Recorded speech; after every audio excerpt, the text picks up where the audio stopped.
जय श्री कृष्ण। स्वागत है आपका हमारे पावन चैनल डीएल राजधानी भक्ति में। आज हम सुनने जा रहे हैं मार्गशीर्ष मास की दिव्य कथा का अध्याय 14। एक ऐसी कथा जो मन को शुद्ध करती है, जीवन में शांति लाती है और घर परिवार में समृद्धि बढ़ाती है। भगवान श्री कृष्ण ने स्वयं कहा है, मासाना मार्गशीर्षोहम, अर्थात मासों में मार्गशीर्ष मेरा स्वरूप है। इसलिए इस महीने की हर कथा, हर पूजा, हर दिन का नियम दिव्य और अत्यंत फलदायी है। तो आइए आज सुनते हैं अध्याय 14 की अत्यंत पवित्र कथा, पूर्ण श्रद्धा और भक्ति के साथ। धर्म शास्त्रों में उल्लेख आता है कि मार्गशीर्ष मास के 14वें दिन भगवान विष्णु स्वयं भक्तों की रक्षा के लिए दिव्य रूप में प्रकट होते हैं। इसी दिन को अभय दिवस भी कहा गया है, अर्थात वह दिन जिस दिन भय समाप्त होता है, कष्ट दूर होते हैं और जीवन में नया प्रकाश आता है। बहुत समय पहले आनंदनगर नामक एक राज्य था। वहाँ राजा महित नामक शासक रहता था। वह धर्मात्मा था, परंतु उसके जीवन में एक भारी दुख था। उसके राज्य पर लगातार विपत्तियां आती थीं। कभी भीषण सूखा, कभी महामारी, कभी चोरी डकैती। जनता परेशान और राजा भी असहाय। राजा महित ने अनेक यज्ञ किए, मंत्रोच्चार करवाए, पर समस्या जस की तस रही। एक दिन रात को राजा महित महल की छत पर टहल रहा था। चंद्रमा की उजली किरणें राज्य के सुनसान व कष्टयुक्त क्षेत्र पर पड़ रही थीं। तभी एक वृद्ध ऋषि वहां प्रकट हुए। राजा ने उन्हें प्रणाम किया। ऋषि बोले, राजन, तुम्हारे राज्य का दुख दूर हो सकता है, पर उसका उपाय सरल है, कठिन नहीं। क्या तुम मार्गशीर्ष मास का पालन करते हो? राजा ने कहा, गुरुदेव, मैं पूजा तो करता हूँ, पर सही विधि से नहीं जानता। ऋषि मुस्कुराए, मार्गशीर्ष मास के 14वें दिन मैं तुम्हें ऐसा उपाय बताऊंगा जिससे तुम्हारे जीवन और राज्य से हर प्रकार का संकट दूर हो जाएगा।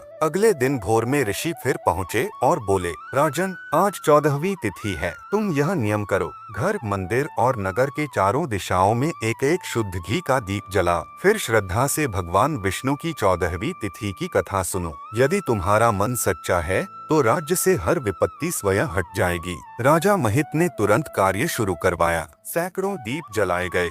मंदिरों में, चौराहों पर, घरों में और राजधानी के चारों दिशाओं में पूरा शहर दिव्य रोशनी से भर गया। उसी रात जब राजा कथा सुनने बैठा, तभी एक अद्भुत घटना हुई। एक तेजस्वी प्रकाश आकाश से उतरा और राज्य के ऊपर फैल गया। जनता ने देखा कि वर्षों से सूखा पड़े खेतों में हल्की हल्की बारिश शुरू हो गई। बीमार लोग धीरे धीरे ठीक होने लगे। चोर और अपराधी राज्य छोड़कर भागने लगे। राजा आश्चर्यचकित था। उसने ऋषि से पूछा, हे भगवान, यह चमत्कार कैसे हुआ? ऋषि ने कहा, राजन, मार्गशीर्ष मास के 14वें दिन जलाया गया दीप केवल प्रकाश नहीं देता, बल्कि अंधकार, पाप का अंधकार, कष्ट का अंधकार, भय का अंधकार, बीमारी का अंधकार सबको दूर कर देता है। जो व्यक्ति या जो राज्य इस दिन दीपक जलाकर कथा सुनता है, वहाँ भगवान विष्णु की दिव्य कृपा प्रवाहित होती है। कुछ ही दिनों में आनंदनगर फिर से खुशियों से भर गया। राजा महित समझ गया कि सच्चा प्रकाश दीपक में नहीं, बल्कि मन की श्रद्धा और मार्गशीर्ष मास की पूजा में था। राजा ने वचन दिया कि वह हर वर्ष पूरे राज्य में इस तिथि का महोत्सव मनवाएगा। आज भी कहा जाता है कि जो व्यक्ति इस कथा को श्रद्धा से सुनता है, उसके जीवन में भी चमत्कारी प्रकाश उतरता है, ठीक वैसे ही जैसे राजा महित के राज्य में उतरा था। जो भक्त मार्गशीर्ष मास की 14वीं तिथि की पूजा करता है और यह कथा सुनता है, उसे यह पुण्य प्राप्त होता है।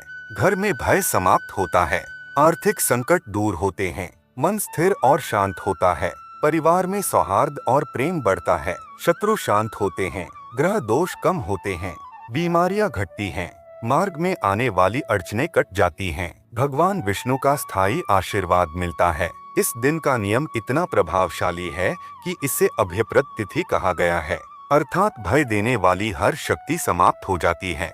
यदि आपको मार्गशीर्ष मास कथा अध्याय 14 पसंद आई हो तो कृपया वीडियो को लाइक करें। हमारे भक्ति परिवार का हिस्सा बनने के लिए चैनल सब्सक्राइब करें और अगला अध्याय तुरंत पाने के लिए बेल आइकन दबा दें। कल मिलते हैं अध्याय 15 की पवित्र कथा के साथ। जय श्री कृष्ण, जय नारायण।